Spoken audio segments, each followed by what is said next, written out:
आप सभी विद्यार्थियों का इस चैनल पर हार्दिक स्वागत है। इस टॉपिक में हिंदी व्याकरण के टॉप इम्पॉर्टेंट क्वेश्चन को देखेंगे जो परीक्षाओं की दृष्टि से वेरी इम्पॉर्टेंट होते हैं। तो वे बच्चे जो इस चैनल पर नए हों चैनल को सब्सक्राइब कर लें। आइए बिना रुके हम इसे शुरू करते हैं। हिंदी भाषा का जन्म कहाँ हुआ था? हिंदी भाषा का जन्म कहाँ हुआ था? सही ऑप्शन होगा ऑप्शन नंबर बी, अपभ्रंश से इसका जन्म हुआ था।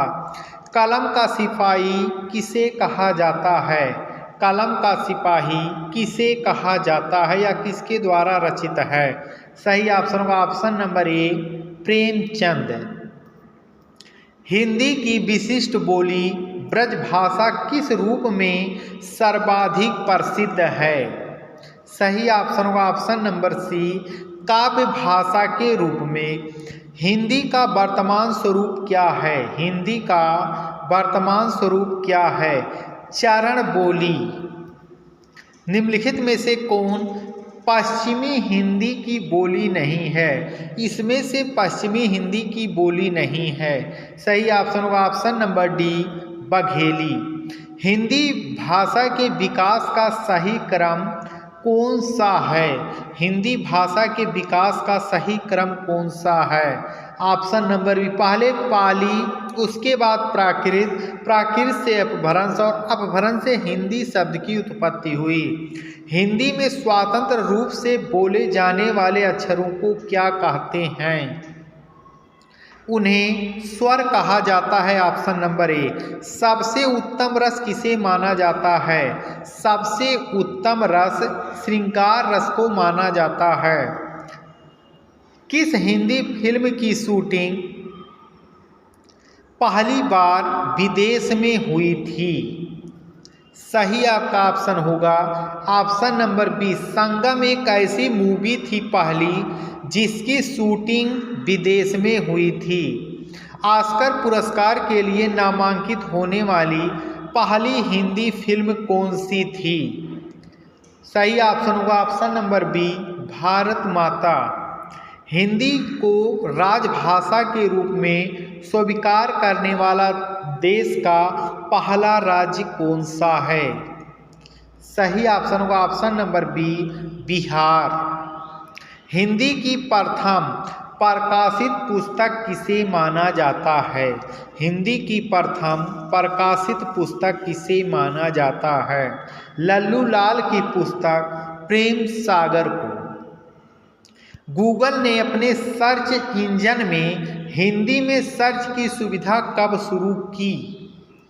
सही ऑप्शन होगा ऑप्शन नंबर डी, सन 2009 से। हिंदी में किस साहित्यकार को उपन्यास सम्राट की उपाधि से संबोधित किया जाता है? सही ऑप्शन होगा option number B, Premchand ji को। भारतीय संविधान में कितनी राजभाषाएं हैं? इसमें कुल 22 राजभाषाएं हैं। भारत के प्रथम राष्ट्रपति कौन हैं? भारत के प्रथम राष्ट्र कवि कौन है? क्वेश्चन है, भारत के प्रथम राष्ट्र कवि कौन हैं? सही ऑप्शन होगा option number B, Maithili Sharan Gupt. Hindi के प्रथम समाचार पत्र का क्या नाम था? हिंदी के प्रथम समाचार पत्र का क्या नाम था? सही ऑप्शन होगा option number C, Udant Martand. Hindi साहित्य के इतिहास पर प्रथम लेख किसने लिखा था? हिंदी साहित्य के इतिहास पर प्रथम लेख किसने लिखा था? सही ऑप्शन होगा ऑप्शन नंबर डी, गरसिन द टासी या गरसात द तासी। हिंदी दिवस कब मनाया जाता है? हिंदी दिवस कब मनाया जाता है? सही ऑप्शन होगा ऑप्शन नंबर ए, 14 सितंबर को। हिंदी किस लिपि में लिखी जाती है? हिंदी किस लिपि में लिखी जाती है? सही ऑप्शन होगा ऑप्शन नंबर बी, देवनागरी लिपि में। संयुक्त राष्ट्र में पहली बार देश के किस विदेश मंत्री ने हिंदी में संबोधित किया? सही ऑप्शन होगा option number A, Atal Bihari Vajpayee. संविधान सभा ने हिंदी में लिखे संविधान की मूल प्रति कब हस्ताक्षर किए गए थे? सही ऑप्शन होगा ऑप्शन नंबर सी 24 जनवरी 1950 को। हिंदी की पहली फिल्म कौन सी है? हिंदी की पहली फिल्म कौन सी है? सही आपका ऑप्शन होगा ऑप्शन नंबर ए राजा हरिश्चंद्र। हिंदी को राजभाषा का दर्जा किस वर्ष मिला? हिंदी को राजभाषा का दर्जा किस वर्ष मिला? सन 1950 को। हिंदी लेखन का आधार किस बोली को बनाया गया है? हिंदी लेखन का आधार किस बोली को बनाया गया है? ये गलत है, ये सही ऑप्शन आपका होगा खड़ी बोली को। हिंदी साहित्य सम्मेलन के दौरान किसने हिंदी को राष्ट्रभाषा के रूप में प्रस्तावित किया था? सही ऑप्शन होगा option number B Mahatma Gandhi ने। भाषा की सबसे छोटी इकाई है। भाषा की सबसे छोटी इकाई को वर्ण कहा जाता है। हिंदी वर्णमाला में अंक और आहा क्या हैं?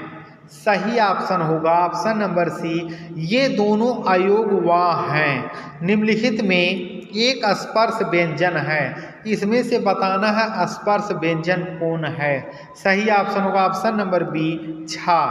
हिंदी व्याकरण के अंतिम पंचमाक्षरों का उच्चारण स्थान क्या है?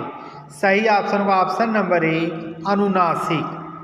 अंतस्थ व्यंजन है, इसमें से बताना है अंतस्थ व्यंजन है। सही आपका ऑप्शन होगा ऑप्शन नंबर डी या रा ला और वा ये अंतस्थ व्यंजन हैं। हिंदी में व्यंजन वर्णों की संख्या है। हिंदी में व्यंजन वर्णों की कुल संख्या 33 है। कंठस्थ ध्वनियाँ कौन सी हैं? कंठस्थ ध्वनियाँ कौन सी हैं? सही ऑप्शन होगा ऑप्शन नंबर सी का खा गा और घा। बड़ा सा ध्वनि का उच्चारण स्थान है। बड़ा सा ध्वनि का उच्चारण स्थान है। सही ऑप्शन होगा ऑप्शन नंबर बी तालव्य। अधोलिखित शब्द का कौन सा रूप वर्तनी की दृष्टि से शुद्ध है? सही ऑप्शन होगा ऑप्शन नंबर बी परमात्मा शुद्ध है, बाकी सब गलत हैं। इनमें से शुद्ध वर्तनी वाला शब्द कौन सा है? सही ऑप्शन होगा ऑप्शन नंबर सी घनिष्ठ। इनमें से कौन सा शब्द शुद्ध रूप में है? आपको शुद्ध शब्द बताना है। सही आपका ऑप्शन होगा ऑप्शन नंबर डी आशीर्वाद। मात्रा के आधार पर स्वर कितने प्रकार के होते हैं? सही ऑप्शन होगा ऑप्शन नंबर बी 3 प्रकार के होते हैं। जिह्वा के आधार पर स्वर कितने प्रकार के होते हैं? सही आपका ऑप्शन होगा ऑप्शन नंबर बी 3 प्रकार के होते हैं। निम्न में दीर्घ स्वर नहीं है, इसमें से बताना है दीर्घ स्वर नहीं है। सही आपका ऑप्शन होगा ऑप्शन नंबर बी बड़ी ई। निम्न में से अंतस्थ व्यंजन कौन सा है? इसमें से बताना है अंतस्थ व्यंजन कौन सा है। सही ऑप्शन होगा ऑप्शन नंबर सी अंतस्थ व्यंजन या रा ला और वा होते हैं। निम्न में अल्प प्राण व्यंजन कौन सा है? सही ऑप्शन होगा ऑप्शन नंबर बी गा। निम्नलिखित में से कौन टा वर्ग में नहीं है? इसमें से बताना कौन टा वर्ग में नहीं है। सही ऑप्शन होगा ऑप्शन नंबर सी धा। हिंदी भाषा की कुल वर्ण लिपियाँ हैं। हिंदी भाषा की कुल वर्ण लिपियाँ ऑप्शन नंबर सी 52 हैं। जिनकी ध्वनि केवल मुख से निकलती है, जिनकी ध्वनि केवल मुख से निकलती है उसे निर्नुसिक कहते हैं। या रा ला वा व्यंजनों को कहा जाता है। सही ऑप्शन होगा ऑप्शन नंबर बी अंतस्थ व्यंजन। निम्नलिखित में से पार्श्विक ध्वनि कौन सी है? इसमें से बताना है पार्श्विक ध्वनि कौन सी है। सही ऑप्शन होगा ऑप्शन नंबर बी ला। निम्नलिखित में से कौन अंतस्थ व्यंजन फिर यहाँ पर पूछा गया है कौन सा है? सही आपका ऑप्शन होगा ये जितने भी ऑप्शन है ये सब गलत हैं। निम्नलिखित में से कौन सा दीर्घ स्वर है, इसमें से बताना है दीर्घ स्वर कौन सा। सही ऑप्शन होगा ऑप्शन नंबर ए बड़ा आ। अनुस्वार किसका कार्य करता है, अनुस्वार किसका कार्य करता है। सही ऑप्शन होगा ऑप्शन नंबर सी पंचम वर्ण का। तो इसमें जितने भी क्वेश्चन है सब वेरी वेरी इंपॉर्टेंट हैं। आप सभी विद्यार्थियों का वीडियो देखने के लिए धन्यवाद।